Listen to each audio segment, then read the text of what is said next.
Hello friends, তো তোমরা তো জানোই আমি আমার বাপের বাড়িতে গিয়েছিলাম। তো আমরা গিয়েছিলাম পুজো উপলক্ষেই।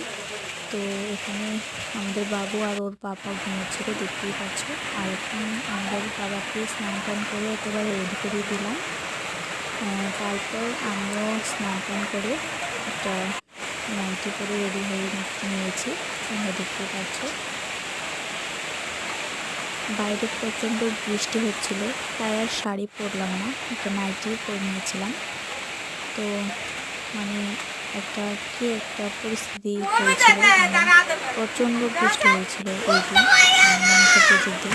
তারপরে 4:30 বেজে গিয়েছিল, ঠাকুর মশাই এখন আসলো, তারপর পুজো হলো। এখন পুজো কমপ্লিট হয়ে ডান্স হবে।